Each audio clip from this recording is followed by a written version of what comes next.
welcome to episode 488 of This Week in League. I'm Nate. And I'm Jay. And I'm Glenn. How are we doing, fellas? Great.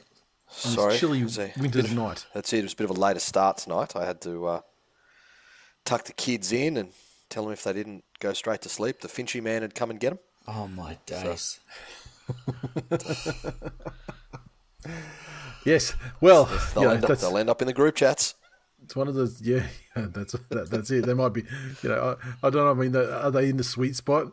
I mean, it seems like he's particularly likes 12-year-olds from the.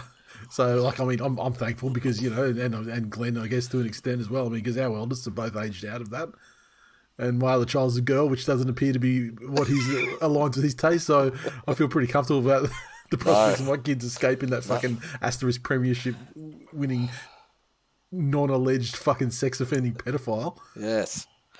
No, we're well within that. You're not out of the danger zone yet. Little smart ass. You got a fucking house full of finch bait. Oh no. Oh, hilarious. Kids getting fucking abused. Hilarious. Why'd you start us off on this? Welcome, new listeners.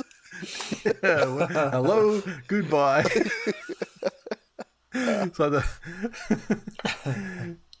it's like Grandpa Simpson walking into the things and in out.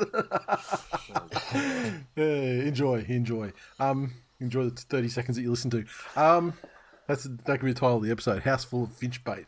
Can you just imagine? Imagine the downloads off the fucking charts. I suppose it's better than a bucket full of finch bait. Yeah, well, that's true too. I mean, if I had my time again, I would have said bucket. But yes. Well, look, it is.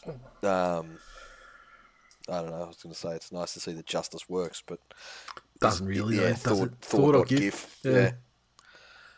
Like, I mean, there were so many charges that he had dropped because, presumably, I mean, it's a sealed affidavit, but presumably he's provided substantial assistance to the Popo in terms of, getting guys further up the chain or other people involved.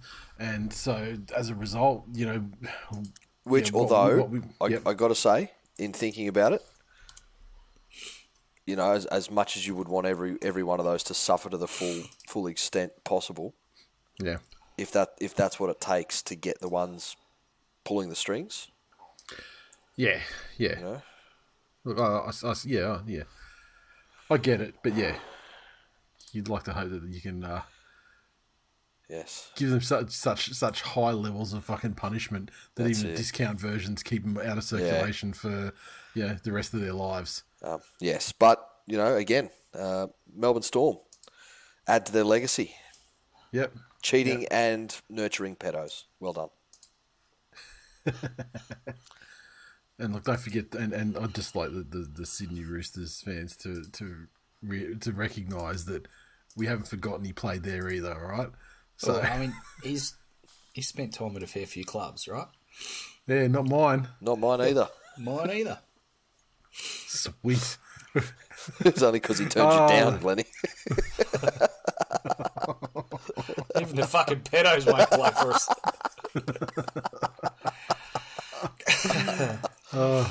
The sorry state of affairs for the old West Tigers. Right.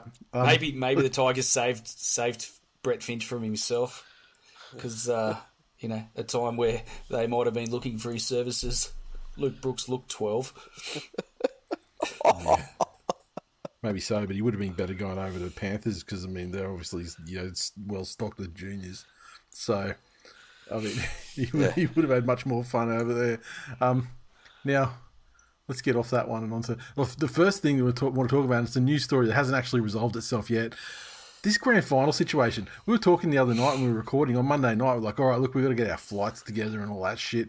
And, we've got to get these venues nailed down for the meetups. And then yesterday, you're seeing all this, Volandis is like, I still haven't decided where we're going to have it yet.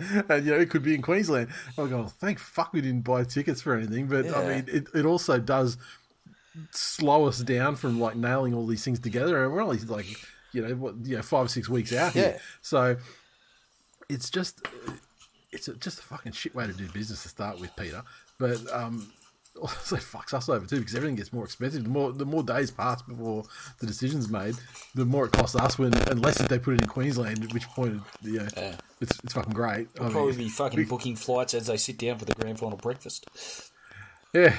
I mean, it just sucks that we're sort of a month and a half out from the grand final, and all of the media and the publicity for the biggest game of the year for the code is about PVL having a temper tantrum about where it's not going to be. Yeah. So, yes. Anyway, that one as the time we're recording on Wednesday night, it's still yet to be decided. It's a little bit Pasco-ish, I got to say. Yeah. But I mean, PVL's always been a fairly irrational, petty, bully kind of bully mode of business. The thing that he has to realise though is that the NRL as an organisation doesn't wield anything like the power that the horse racing does. Yeah. So the strong arm tactics they don't work as well as what he did when he was with the horse racing. So yeah, that's it. Yeah, it would be nice to be able to purchase tickets for things and flights and accommodation. I mean, let's face it, these hospitality providers, like the airlines and the hotels, they're already like jacked the baseline rate up for everything now, trying to get back every cent that the fucking bat flu took from them. And so yeah, we shall see. And hopefully, for the sake of everyone who actually wants to go to the grand final or come to a meetup and everything, hopefully we get a decision soon so people can start actually making plans. As of an hour ago, I've seen reports that, and this is Wednesday night about 9 p.m, so as of about 8 p.m, they're saying that the decision might now be made tomorrow. They're still in the meeting, and they might hold it back until Thursday. So we'll sort of keep an eye on it while we're recording tonight, but at this stage, it doesn't look like we're going to have an answer. But at this stage, it's state of play right now as we're speaking. Apparently, it's 60-40 in favour of Queensland for the second year running. Well, hang on whose scale, though? Or on the fucking this is clickbait scale? Well, that's basically what whoever's reporting has been told that's the current breakdown, which probably means, sources. Sources written by staff writers, but I presume that just means that that's the angle they're going to take to that. If they go New South Wales, well, it was only 60-40, it's not a huge backtrack, but it's enough to tip the hat to the New South Wales government to say, look, we'll fucking do Queensland. Like, just fucking watch. So, yeah, we'll see what the outcome is. Yes. But the biggest story of the week, just to close. It's just fucking unnecessary pissing competition. Yeah, it really is. Which frustrates the fuck out of me, to be quite honest. As if, there wasn't enough disruption over the last season or two. Just, fuck's sake, let's just get back on the wagon. Yeah. And by rights, I mean, it should be back in New South Wales this year. I mean, yeah, we had a great fucking time. We had a great time last year with all of the games up here and unprecedented access to watching our teams play rugby league. It was amazing. Grand final in the smallest venue.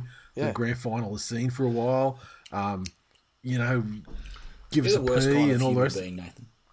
Well, it was great. It was like living Who's in the worst Sydney. kind of human being?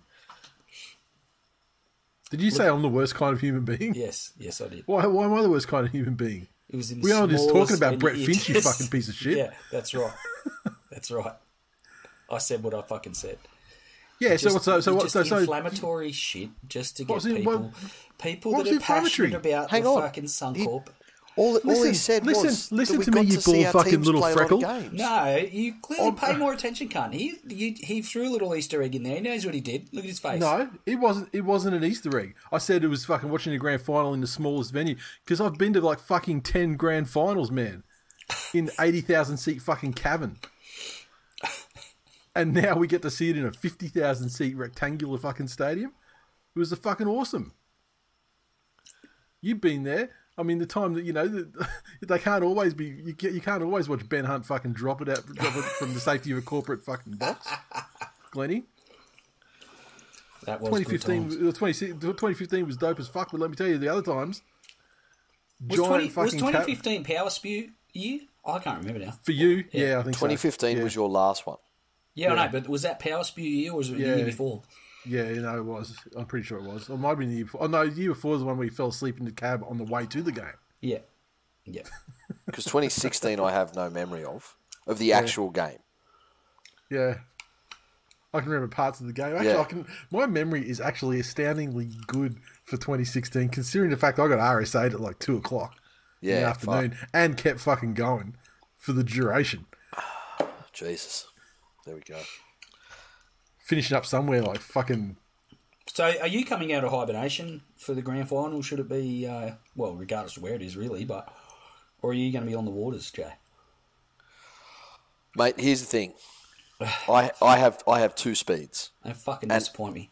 And I've discovered this about myself over the years. You're a cunt. I have 2 speeds. I have 0, or I will enable the fucking good times for so long that I will leave permanent marks on people. Like, I ruined my sister's wedding. Well, not the wedding. Their wedding night. So, maybe stay out of the fucking... Maybe stay out of the bridal fucking... Look, I don't want to kink shame or anything, but it was maybe at the end of the wedding night. That's fucking weird. The reception was starting to wind down. What's that noise in the cupboard? It's me. And so I started everybody on the shots because things were starting to die their natural death. And so we started on the shots. And my poor fucking brother-in-law has walked her over the threshold in the little, place they were staying at Byron. He's walked her over the threshold and, stood her down lovingly, brand new bride. He's turned around to shut the door. And as he's let go of her and turned around, she's just tipped over backwards, down 3 stairs, nailed herself on a side table, which she almost needed stitches for. Oh, my God. He's finally picked her up off the ground again, crying and bleeding. Yeah. Now it's time to fuck. Puts her in the bed.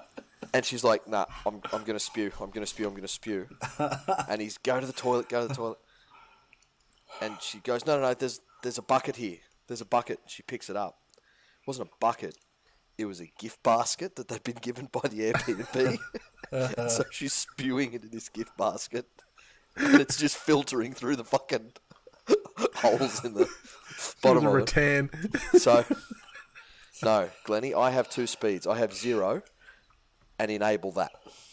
Yeah, but this is the thing. I mean, the thing is, you didn't do anything. If J0 comes out, fuck you. I mean, this is the thing. Oh, you went, yeah, let's have shots. I mean, there's some grown-ass fucking people there that made the decision to have the shots. Oh, I know. But see, I keep having the shots too. That's what I'm saying. That's the issue. Yeah. Well, look, as long as I don't know, Glennie. We'll see. We'll make sure your sister's not there. Dare. Look at him. We'll see if I can be tempted. We'll see if I can be tempted. If J0 comes out, fuck that guy. I already don't like him. Mate, J0 turns up to the meetups on time. Is more fun than you've had in your entire life, Glennie. No, incorrect. Yes. I've spent time with J0. He's fucking annoying and he's a cunt.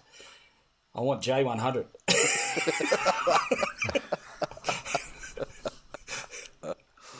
Oh, God. At least he'll be annoying and a cunt, but it'll be entertaining. Now, speaking of J100, the big story of the week, of course, was Kalen Ponga and Kurt Mann being ejected from a pub toilet cubicle, and which ended up being videoed by a passerby and filtered out via social media in the day to follow, and as a result, Kalen Ponga and Kurt Mann have been drug tested by the NRL. However, this is due to the NRL's protocols regarding drug testing. We're not going to know what's going to happen with the results because we've got a 3-strike system in place. So, with the 3-strike system, the first time, nothing gets public. Yeah, the identity doesn't get revealed, and it's kind of like a warning. They basically give them a warning and counselling if there's a positive. Then you get to the second offence, and it's a mandatory 12-week suspension. Now, to my knowledge, and this is the thing, we don't know because it's only warnings and non-publication, so you don't know if someone's is carrying a strike at that time. So the only if there was drug use involved with the Kurt Mann and Kalen Ponga situation, and it was their first offence, it doesn't matter that they're tested externally. It only matters, to act as a strike against them for future potential breaches, but if any of them get hit with a straight up 12-weeker, then that was the second one, and that's a mandatory 12 weeks. The thing with this one is there's so much contrasting shit, and it was realistically handled that fucking poorly by the club, and the first dumb thing they let happen was they let his dad give a very specific excuse for why the two of them were in there.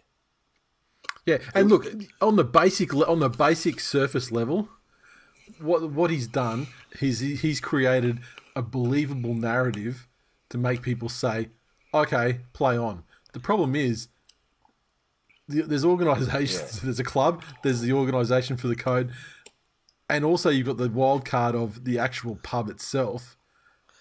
And if that story isn't true, then it's very easy to disprove, as has happened today. But here's the thing, though, right? The story you fucking put out there, let's take the revelations today out of it. Fucking Andre Cunt Thousand. Like, sorry. At what stage of the entirety of the drinking history of Australia has a male gone into a cubicle to help a sick friend? At what fucking stage? Yeah. Ever? Well, I mean, I ask you, at what stage have you ever seen a sick male go into a cubicle and need someone with him to hold the headgear so it didn't get wet? I've got to tell you, look, even just with the aforementioned fucking power spew night, motherfucker, you were nowhere to be seen. You didn't even mention it until the next day. Hey, I could have died. Point number one, you were 3 meters away. I fucking knew exactly what was going on and how bad it was. You were not in the cubicle with me, supporting me. And quite frankly, I've never got over it. It wasn't a cubicle. Never got over it. Hotel. It was our studio hotel room. I was 3 meters away, so I heard. That's why I heard the whole thing. Two, in the whole time I've known you, and probably for a decade before I knew you, there was no fucking hair to be held back from going into the drink. All right? But this is the thing. You were right. Like, the way it goes is, if you're going for a power spew, you essentially just fucking ninja vanish to the toilets and then come back. No one's any the wiser.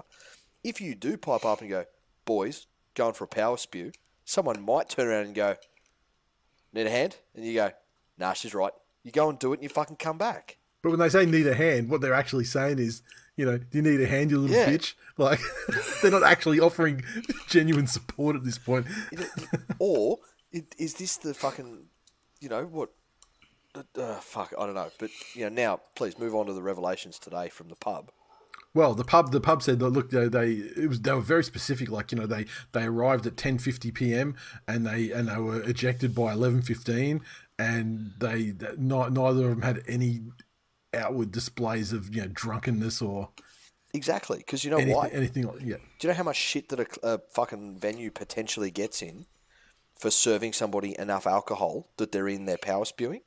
Mm-hmm. Like the liquor fucking shit and licensing and responsible service of alcohol stuff. And the people that work in hospitality that listen to the show would know far better than I would the potential consequences of just bullshit stories like that. Like, that it's akin to, they were in a restaurant together going, and they came out of the toilet in the restaurant together. They were eating at that restaurant and the food had just given Kalen food poisoning. So he was just in there having a chuck. Mm. But you can't just say shit like that that's not true. Yeah. Yeah. And then there are other like non, potentially, drug or alcohol related issues. So why were they ejected if they weren't drunk? Well, they were ejected for being too to a cubicle. Yeah, it's against policy. Yeah. Okay, so cut the fucking double talk. The majority of the times that there's more than one person in a cubicle, they're either fucking or they're taking drugs. Mm. Now, be it two boys, two obvious. girls, a boy and a girl, whatever it is. We're not casting any aspersions on that. But it is a policy in most venues that if you are discovered to be two in a cubicle, you're automatically ejected. Yes. That's it. So that would be why they are ejected. Yep. It's as simple as that. I mean, then there are all these other things that come into it as well. Outside of what were they doing in the cubicle, were they using drugs, whatever they were doing, why were they ejected, and it's a bad look for the club, etc., etc. Then you've got the thing, why were they out on the piss during the evening when their team was playing the Broncos in Brisbane? Yeah.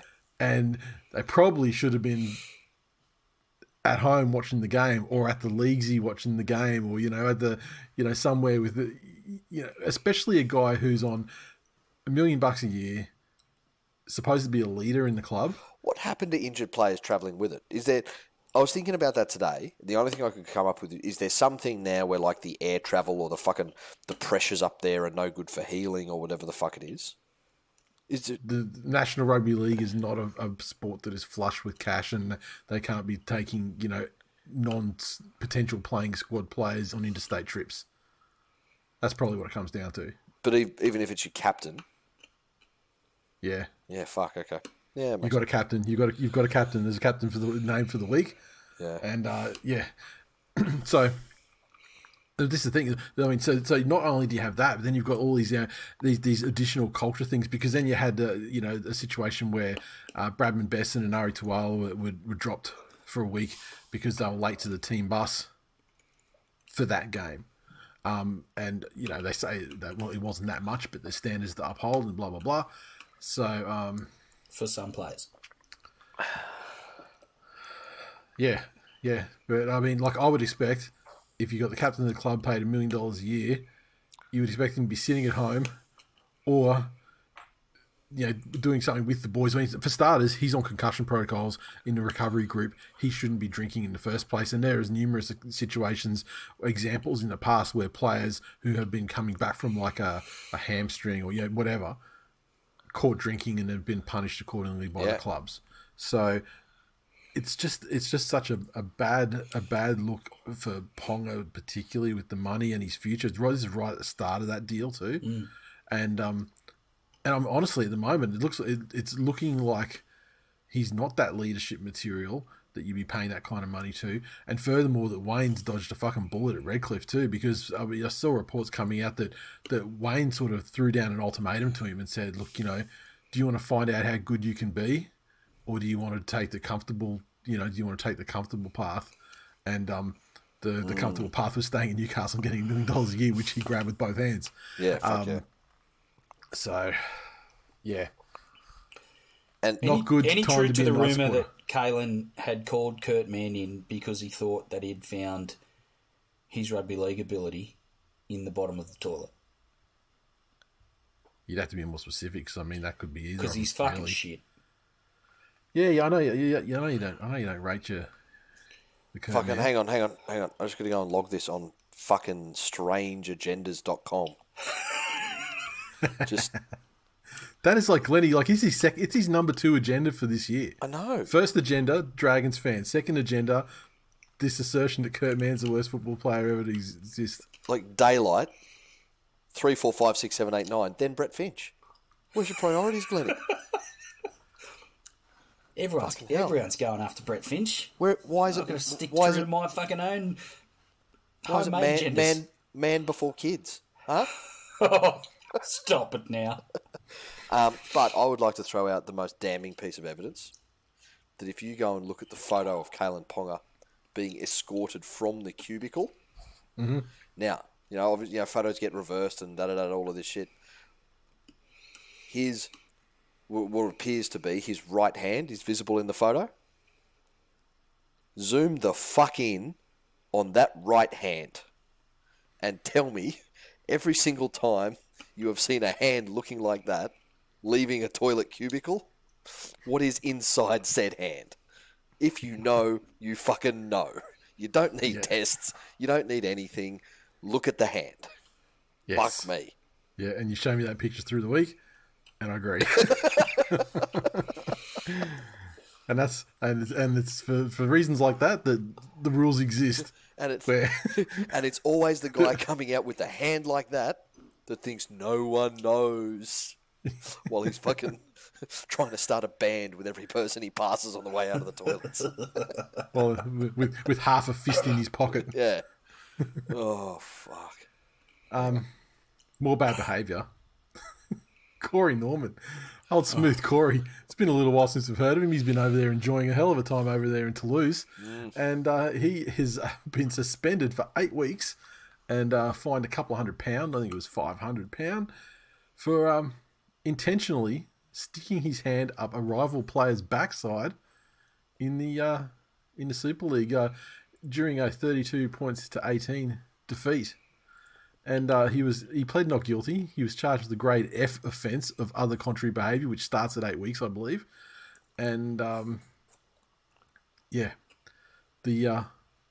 ruling, as I could quote here, says the footage of the incident shows a deliberate movement of Corey Norman's left arm and hand over the top of Oliver Holmes and onto his buttocks. The footage shows a deliberate placing of Corey Norman's fingers on the buttocks, and coupled with an immediate complaint from Holmes, the reaction of his teammate Danny Walker, and the statement of Holmes to which we measured regard, we're entirely satisfied this was an intentional placing of a hand between the buttocks of the opposing player, and we find the charge proved. Oh God! So it could be the end of Smooth Corey. He had he came out of retirement, signed a short-term deal with Toulouse. They're trying to battle against the potential relegation. He started all their matches since he made his debut in May, and that could be that. Oh, and here we go. Additional information: his former Parramatta teammate Kenny Edwards was banned for 10 matches for putting his fingers up the backside of an opponent while playing for Huddersfield last year. Days, what is going on? The thing I'd like to say, just rugby league players in general, it has been 2 decades since John Hopewade has never got the stink off his finger. All the rest of it. Since he got his hands dirty against the North Queensland Cowboys 21 years ago. In that time, the word Hopewade comes up. Yeah. Instantly. It's now a verb. It's exact. Like, how much do you have to do to turn yourself into a verb? Well, it's like people with the last name of Butcher and Baker and things like that that lead to what in oldie times what their profession was. I mean, Hopewade has come to be synonymous with proctology. So 20 years later, though, people are still going to fucking, and in a game that is spider canned and fucking multiple angles everywhere. Yeah, players still think they're going to get away with a bit of an oil check. Yeah, no. And and honestly, really, like why? Like what is the net gain? What is the net gain to you? You've aggravated the guy a bit. Is that still the play though? You want him to get up and take a swing so he gets sent off or you get a penalty? Like, but is that what? No, this is what I'm saying. In their mind, though, is that what the outcome is? Is that what they think is going to happen? Who knows? Who fucking knows? And this is the problem. We're trying to diagnose what goes through the heads of absolute fucking, brain damaged fucking meat puppets that would never fucking topple their class in the first place. Although, as we established during the week, Glennie, this one is right up your agenda alley. Imagine your club being such a shambles that if you had to make a team of the greatest of the last decade, that Corey Norman is a shoo-in for the St George Illawarra Dragons. Yeah, let's see what Glennie's take is on this, because we had this discussion. We had a discussion in a group chat the other day, Glennie. Obviously, if you're going to be ejecting Corey Norman out of your best side over the last decade for the Dragons, you're going to have to decide who's fullback ahead of him and who's 5'8" ahead of him, right? Gotcha. Last decade Dragons. Is there a 5'8" they could put in ahead of him? Now, let me help you out. The first name that's going to come to your mind is Gareth Widdop. But who do you put at fullback if not him? Dragons fullbacks in the last decade. Who you got? I don't care enough to know. Yeah, exactly. They've got the unenviable Sophie's choice to make of either leave Corey Norman out of their decade side and Matt Duffy and admit that Matt Duffy is the best fullback they've had in the last decade. Because I'm not going to hear any of this. Like, I'm not going to hear any like B-Moz or Nightingale. No, they're on the fucking wing. Yeah, like they're obviously the wingers, of course. Yeah. And no, you're not going to try and like shift one of them to fullback and then like put like Ravalawa in there or something on the wing. No, you don't get to do that. No, you either put Corey Norman in at 6 with Widdop at 1. Or you admit that Matt Duffy is the best fullback. Oh, what a pack of cunts. So he told you it was right up your agenda, Ali. Oh, I love it. Right, is there any other news stories that you guys want to talk about before we proceed? Not at all. Let's roll.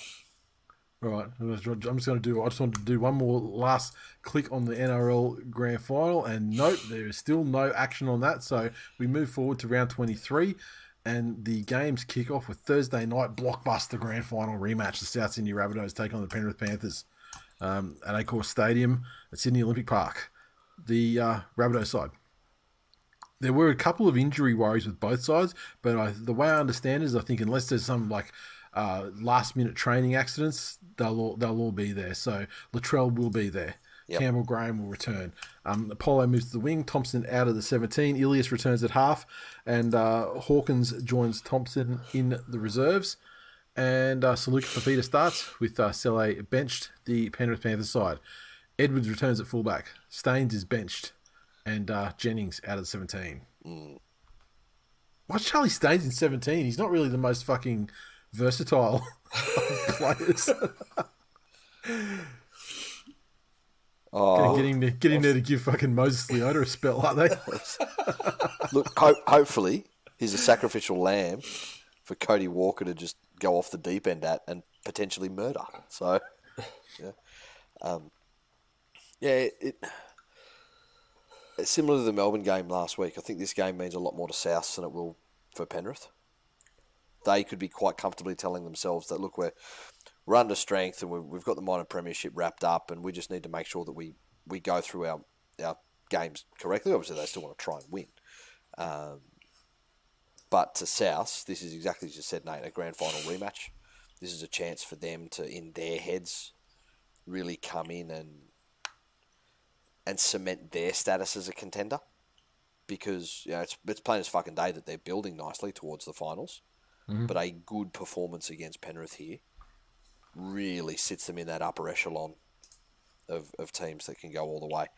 I do hope that Latrell is full strength. It was a groin concern that he picked up at training this week, where he left training early, went straight to medical staff and spent a bit of time with some ice on his bits. But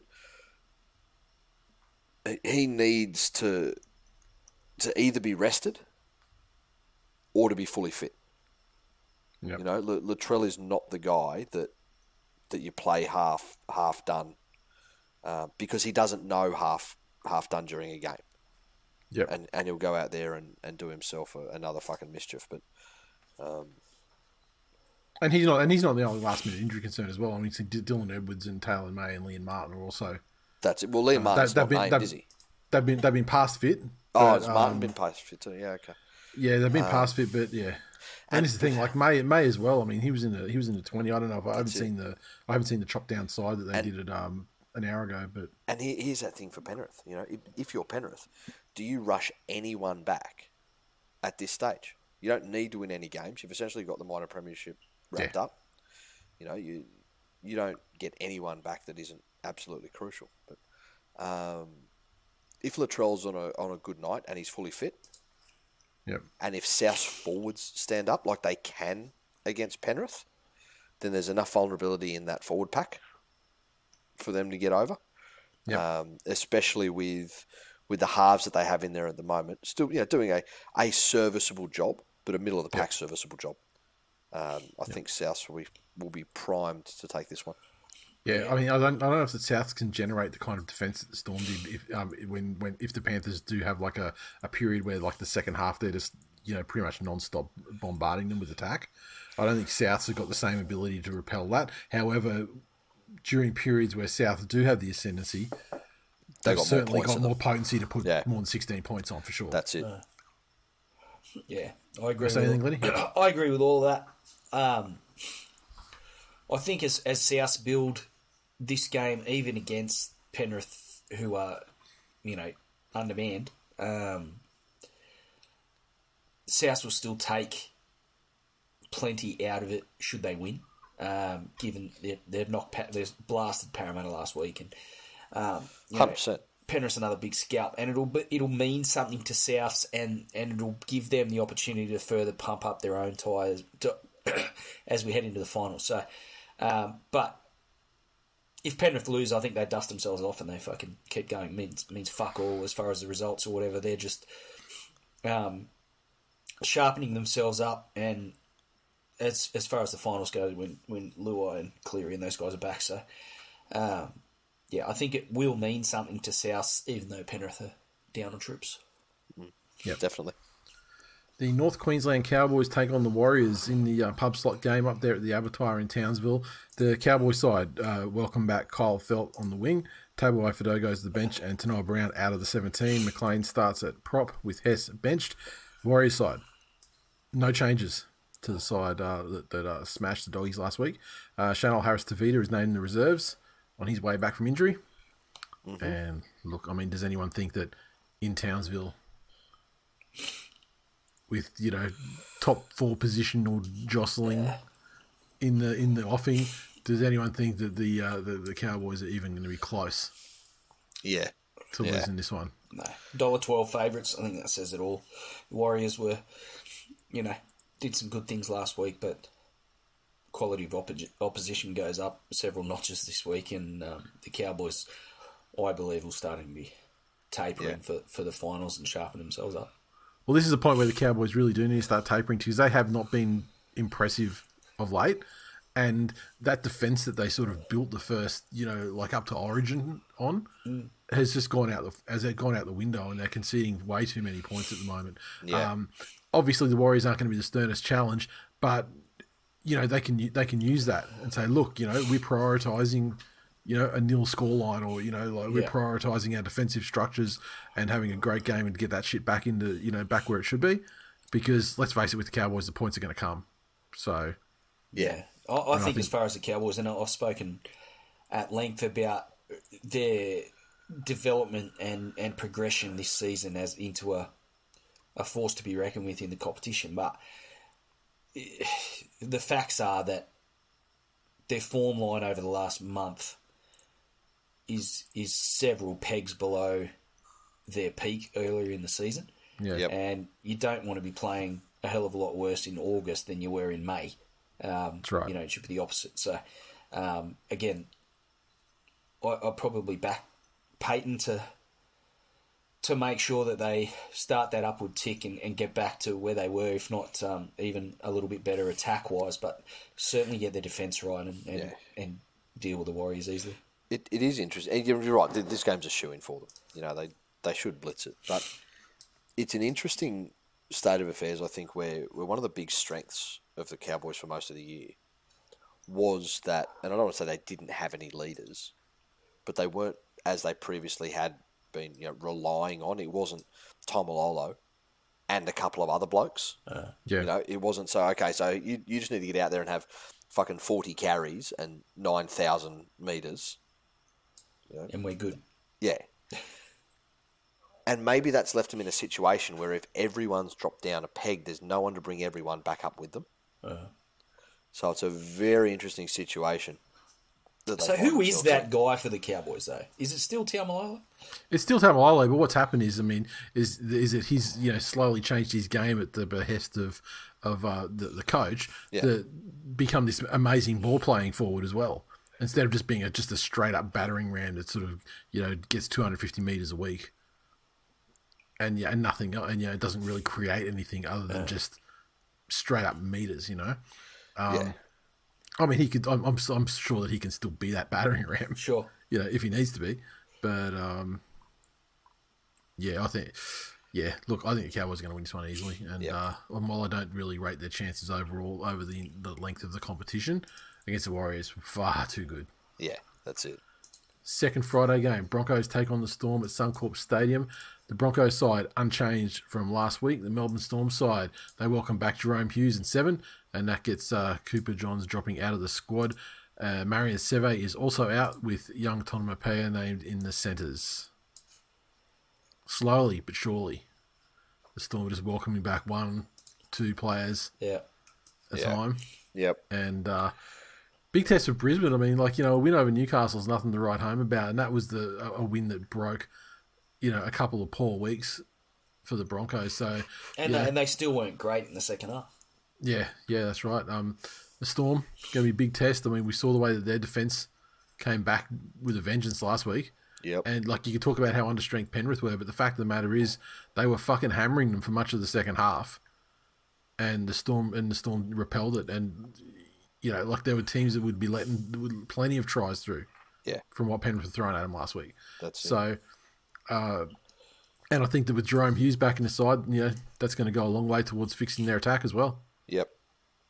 The Brisbane Broncos. I still feel like there is not as many as what we've seen at various stages this year as they've dealt with, guys being hurt or on representative duty, but there is still the odd plotter in the Storm side. But fortunately for them, the Brisbane Broncos have the plottiest plotter that ever plotted in Billy Walters on the opposite side of the pitch. So I think Melbourne will win and do it quite well.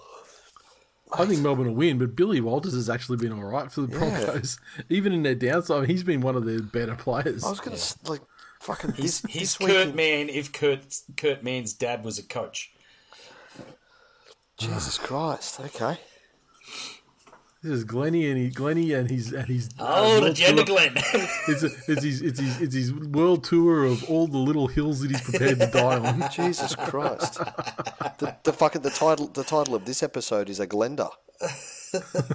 All right, just allow me to write that one down. Fucking hell! Da da da da da da da da da da da. Hey.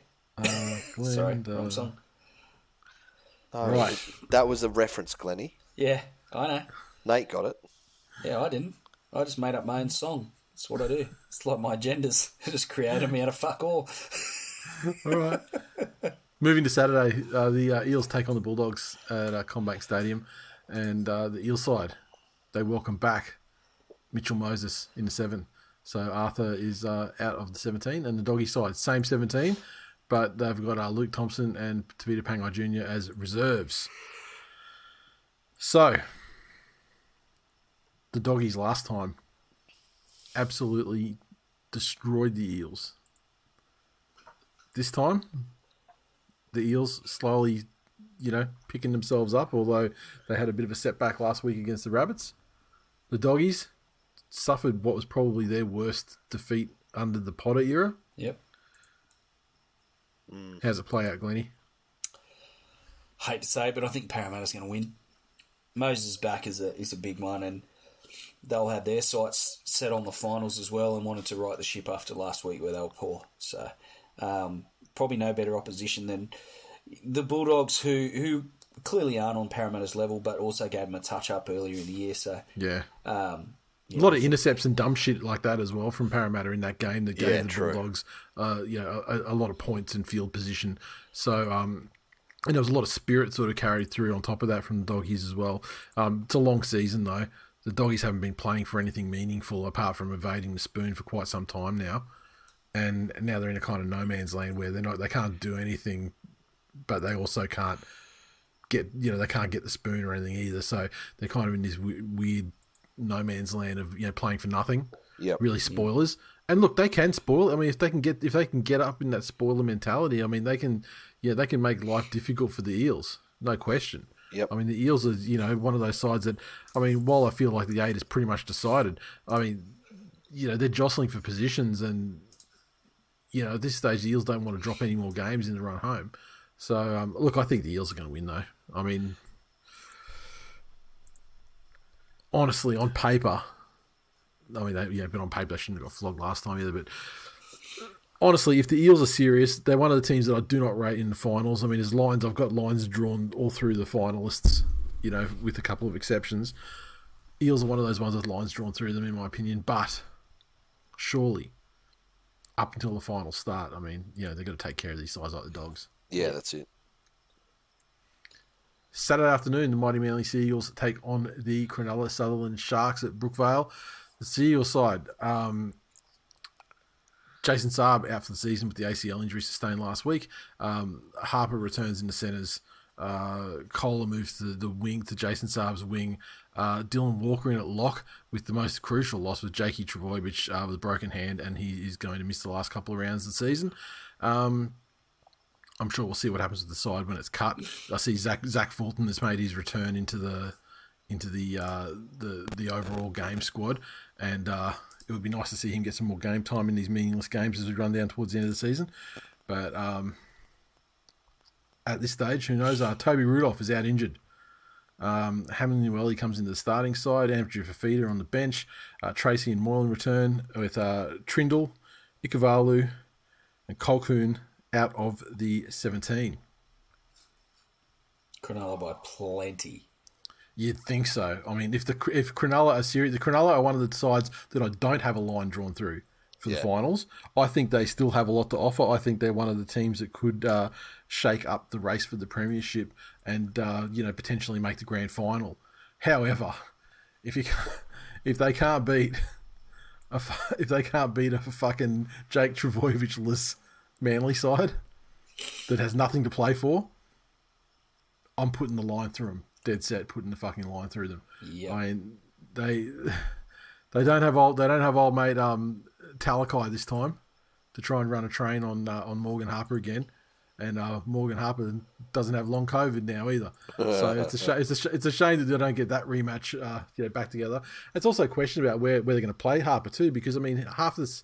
Yeah, most of his time at Manly, like last year and for the first portion of this year, he was over there on the right wing. Then after he came, during the Origin period, he shifted over to the left and made a bit of a home for himself over there.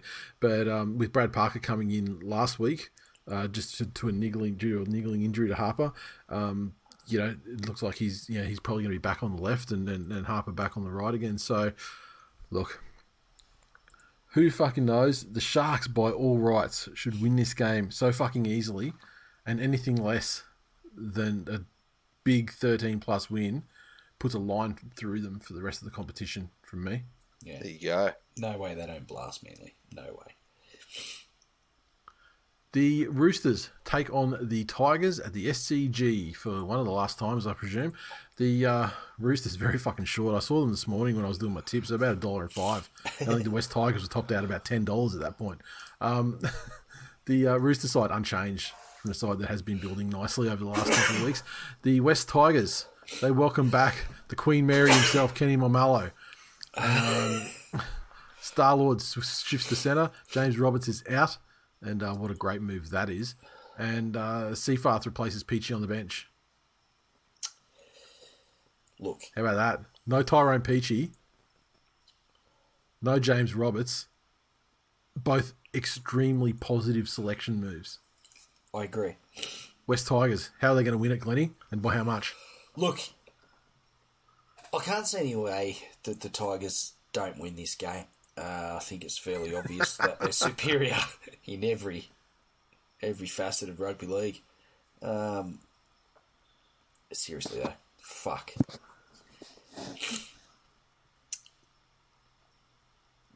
I think that the Tigers will be buoyed to play against a former favourite son of the club, a guy that gave so much and performed at such a high level for so long.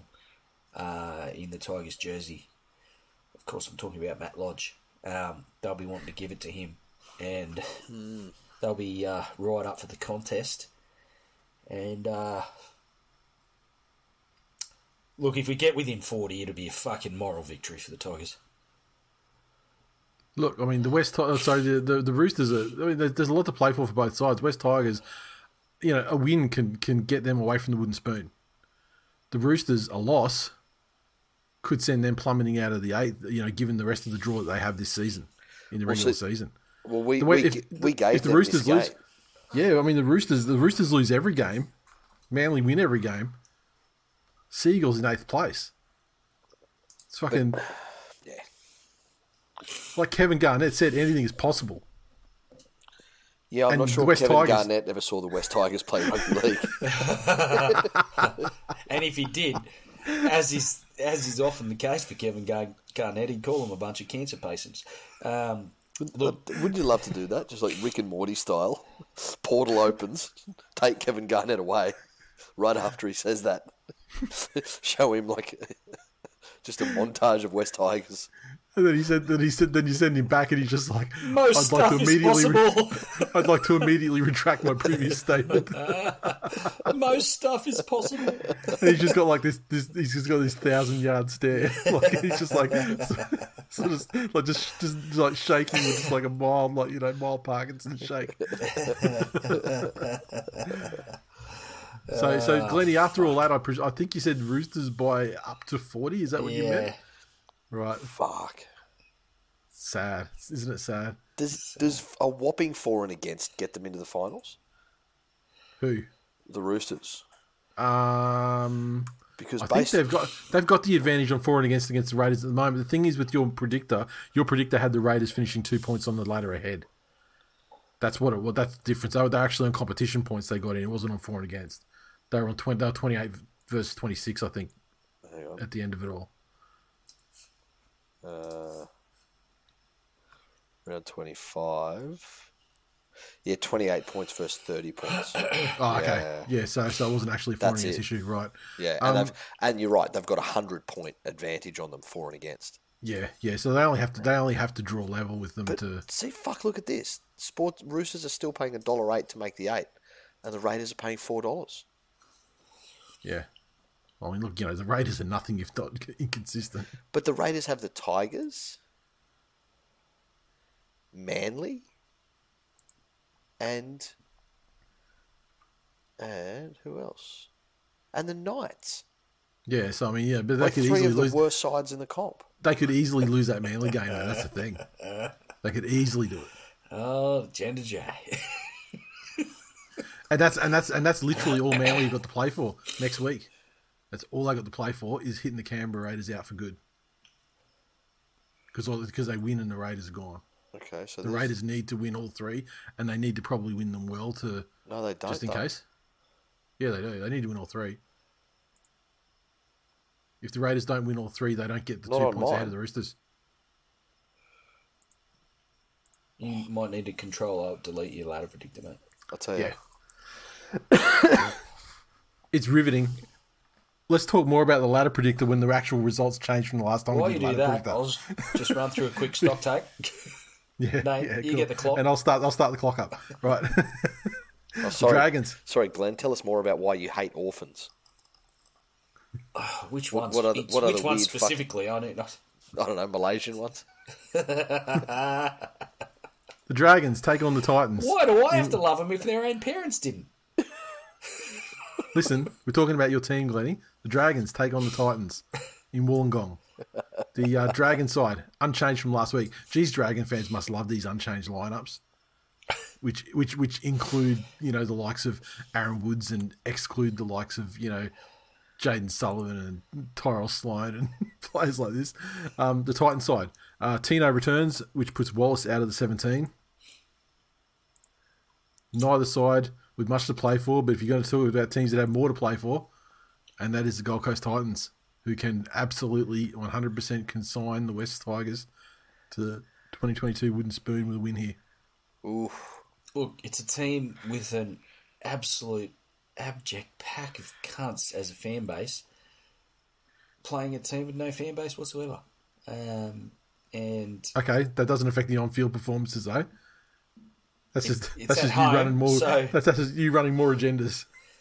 It's at home for the Dragons, so you would think that there will be 20,000 cunts at Wynn Stadium cheering these fucking imbeciles on. And sadly, going back 2 decades ish, would you say that Illawarra fans are worse than Dragons fans? Equal? I would have thought the Illawarra fans were all right. Yeah, I never had an issue with Illawarra fans when they were Steelers fans. Right. But when they decided to jump into bed with the greatest pack of cunts known to man, that being Dragons fans, they then sullied themselves. So where do Nazis and the Taliban rate on you? Behind Dragons fans. Okay. Because their crimes, by comparison, pale to those of Ben Dragons Hunt fans. to steer the Dragons towards a victory. Yes. And a significant victory, keeping the wooden spoon battle alive. And perhaps, after the Tigers' valiant efforts on Saturday, perhaps they may just edge ahead and get off the bottom of the table on differential. Ooh. Big call. That's the dream. No, I think I do think the Dragons will win, as much as it pains me to admit it, because their fans are cunts. And so is the club. But not Ben Hunt. No, not Ben Hunt. Right. Good. Kurt Mann used to play for the Dragons, didn't he? Yes, he did. Says a lot. Says a lot. Fucking hell. Finish up the round with Newcastle Knights taking on the Canberra Raiders in Newcastle. And the Newcastle Knights side, as we've mentioned previously, they've dropped Bradman Best and Inari Tuala for disciplinary reasons. Edric Lee comes in for Tuala, which is a fair replacement, you'd think. And debutant Christian Mapapalangi is in at centre. And Clemmer returns the prop after his little behaviour-related isolation.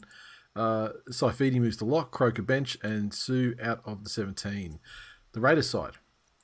Tarpanay returns in the front row. Gould is bench, Sutton out of the 17. And Kotrick, who I heard, I don't remember if it was on the radio or on the TV telecast on the weekend, that Kotrick has now requested that he's back to Kotrick. And the Trotrick thing is over. Okay, cool. The Trotrick era began on his request, but now it has ended also on his request, and it's back to Kotrick. Okay. So that pushes Albert Hopewade out. Raiders have got to win. Have to win. The Knights are fucking hope. Like, they are hopeless. Like, the West Tigers, they're not hopeless. Really? Like, I feel like the West Tigers are always in a fucking game. I agree. I agree with the sentiment. And I don't know if that's just too much screen time. The brainwashing me, but especially the last, last week not so much. But you've been drinking that Mad Jade. But the 2 weeks before that, I mean, there were some fucking solid performances there from the West Tigers. That's very true. Yeah, the Knights haven't given us any solidish anything performances to kind of hang your hat on. They've given their fan base no reason for hope. No hope. And Milford has put the cue in the rack. He's waiting to go up and get his fucking sponge cakes. Yep. Clune. I suspect Anthony Milford's going to eat his sponge cakes rather than fuck them. As the old El Paso commercial girls Why asked. not both?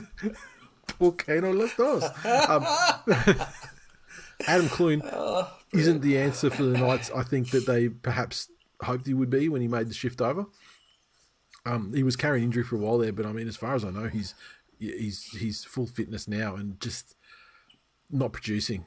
And sexy Texy, he can't do it all by himself. But and the Raiders, he could do something though, and we're still waiting for it. Look, you've got the reverse the Raiders as far as sexy Texy goes, and he's done fuck all, really. Do you even watch the games? Of course, he does. Nathan, all a fucking of rugby league luminary. Everything that the Newcastle Knights do comes off the back of the versatile and immense skill set of one Tex Hoy. He's generated more than Kalen Ponga has this year. Let me tell you. The only thing Tony Tomes Kalen Tex Hoy Anthony Milford, Adam Clune, and Jaden Brayley is a spine the likes of which would make fucking Alex McKinnon cringe with its inefficiency and inability to hold anything up. The Raiders, they did the job last week. It was close there, and they could have, they almost gave it away at the end there. But welcoming back Tarpanay, who has been their absolute. I mean, at the start of the season, who would have thought that he would have had such a good year? Because remember, when we kicked off, he was having all the troubles with his missus, complaining about Ricky on Insta. Right. And, and I mean, but he has absolutely turned it around to become, probably their clubman of the year. I mean, in terms of performances. Didn't call her a weak gutted dog though. No. Well, I mean, he reserves that for people he knew 10 years ago. That is true. Who were 12 at the time. Yeah, Canberra by 1,000. Yeah, I think Canberra comfortably. But, they're coached by Ricky. So, who knows what he says to them on the way out? If they happen to lose, one thing is for certain. It's definitely not their fault. Yeah. And something will be said to deflect from their poor performance. For you, the best case scenario, Glennie, is the Newcastle Knights win this game. For you. Yeah. Because then that gives them that pumps them up, gives them a bit of confidence going into next week's game against the Titans, where they can consign the Titans to the wooden spoon on your behalf. Yes. So you, for the next couple of weeks, are an absolute diehard Newcastle Knights fan. I would rather get the spoon. Really? Yeah. Wow. Fuck Newcastle. There's only the one scenario where you can say there's only one never had a spoon era in your club's history, mate. Do you really want to give that away? Motherfucker. I'm a Magpies guy. You can talk to me about fucking wooden spoons and not Maggie's a dead mate. Maggie's a dead mate. They're a fucking ATM for the joint venture.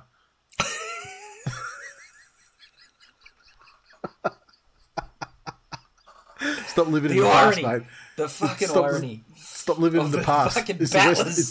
It's the West Tigers, mate. Yeah. It's the West Tigers now. Get on board with the JV. Be like a Dragon. Hey, be like a Dragons fan. Get on board with the JV. Fuck, I've tried at numerous occasions during this episode to be like a Dragons fan. I feel like I've been reasonably successful. Yeah, fuck the Knights. I think the Raiders will belt them. Raiders will win by plenty. Right. So that is round 23, and that is episode. I was going to say 188. Sorry, before you kill it, one bit of news that we forgot to touch on. Came out today that Cameron Munster has officially declined Melbourne's offer to remain at the club. We're coming up to that interesting period before. I guess there's going to be the before period and then the after November period as well for these signings. But I heard a couple of days ago that it's looking pretty much like 4 years, 1.5 million a year at the Dolphins. Yeah. And finally the Dolphins landing the marquee guy that they probably need. That can attract players and also drag a side up to better performances as well. But to the first point though, how fucking wonderful is it that we designed the fucking negotiation timetable to be exactly as teams head into the finals? Yeah. You got to love those distraction-free situations. Yeah. Fuck me. What absolute fucking dumb cunts came up with that time frame. Also heard that potentially Bradman Best may be heading down. What's the freeway? The F3? Down. He might be heading down the freeway to the Sea Eagles. Really? Yeah. Addressing one of the needs that they have in centre there, yeah. Yeah, okay. And not a fucking terrible choice for it either. Yeah, I mean, like he hasn't been great with injury and just form this year. But I mean, when he came onto the scene though, he looked fucking great. People were talking Origin and the rest of it. Yeah, so look, if he could recapture some of that, I'd be happy to have him. That's great. That's great for a club that manages injuries so well. From what I'm told, he's not religious in any way. And only 21 years old, so there's huge upside. Let's face it. Well, there is. So what's that? Like probably what do you reckon you'd get? Like four games before the Brookie surface wrecks him as well. Brookie surface hasn't wrecked anybody in fucking years, son. You just you're regurgitating fucking Paul Kent talking points. No, I'm not. I'm saying your club's shit at managing injury, and your players are all fucking biscuits. They're amazing at managing injury, and there's barely any injuries that fall into the category outside of absolute freak, career-ending injuries that somehow these guys manage to come back from time and time again. I mean, like, you want to talk about a club that can't manage injuries? How do you get a fucking ranger that just willpowers his ACL back together within the space of about fucking 3 months? I mean, ACL's a season. That's it. There's ACL. So you're amazed that you've got an attention-seeking ranger that exaggerated a scan result. Okay. He doesn't do the scans, mate. But he tells the fucking stories. I don't know. Who's regurgitating clickbait now? I don't know if you understand how the scans and the medical departments work at clubs, but the players don't actually do it themselves. They don't just go up to the photocopier and fucking throw their leg on and just start running out fucking prints. Well, no, at Manly they do. That's the point. Dear, oh dear. Desi prays for a good scan. And meanwhile, Desi... And then bitches that he wasn't consulted about the scan. There's other things that Desi's not going to be consulted about. One of them is going to be fucking a contract extension. Oh, there you go. And then it will be left up to Desi, and he'll be told in no uncertain terms that he will not be paid out for his additional year. So serve it or not, your choice. Fuck. So interesting. Watch this space. There you go. Exciting times ahead. How in good. the National Rugby League. That's the end of a podcast. Commandeered by fucking Captain PVL, who still hasn't fucking decided where the grand final is going to be played. Let me just do one last check. I'll tell you what, at this stage, we're having the meet up in Toowoomba. Book a bus. He's staying at Glenny's. Holy fucking Jesus. Hey. What are we going up there for? Fucking, it's going to be J0 on the Macca's coffees. Oh, fuck no. J0 oh, fucking is not welcome. Still no decision. Fuck. I will spoon that guy. Mate, you have no fucking idea what you're asking for with J100. I don't care. Glenny, bring it on. Holy shit. Glenny. In your head, in what you think J100 is J20. Oh, you haven't talking a fucking good game, and then all of a sudden, come grand final day, motherfuckers on the waters, sparkling waters. Glenny, the landscape changed for a period there after you stopped doing this show. You ain't even seen Nate 100.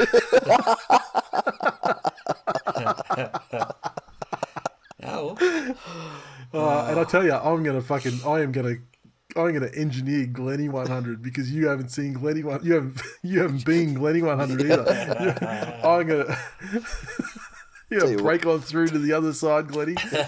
He is gonna fucking Stephen Dank you to a premiership, Glenny. Oh baby, look forward to it. Oh, that's it. Run it up at Toowoomba at the old N-word Brown stand in the stadium. Well, that's where our meet-up will be. Yes. I can't remember what they renamed it to. But Duncan Thompson, I believe. Anything is less offensive than our old name stadium. Sure they didn't call it like, PC Gone Mad Stadium or something. That's it for 488, everyone. Thanks for listening. As always, if you'd like to support the show, consider becoming a patron at patreon.com/TWiL Nation. Hit up thisweekinleague.com/links and you can get all our socials. And don't forget to also join our Facebook group. It's #TWiL Nation. Throw a search in there or go to our Facebook page and you'll find a link in there and get amongst it. Any closing thoughts, fellas?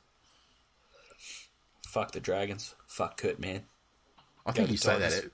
Do you say that every week? I feel like, maybe not Kurt Mann. I mean, that's a more recent agenda, but I feel like you say fuck the Dragons to close off nearly every episode.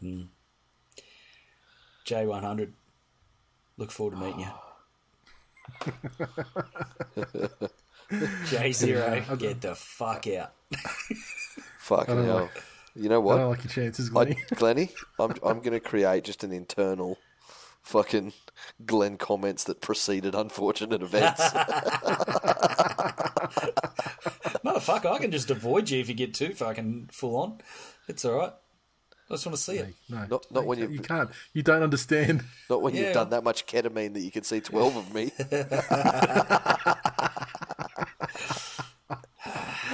I'm kidding. That's not how ketamine works. Don't underestimate me. But you're going to learn, Glennie. Fucking. You're going to learn how ketamine works. How many horse vets you got near you? Well, I mean, it's my understanding that Toowoomba's quite a rural place. Fucking hell. Good times. No.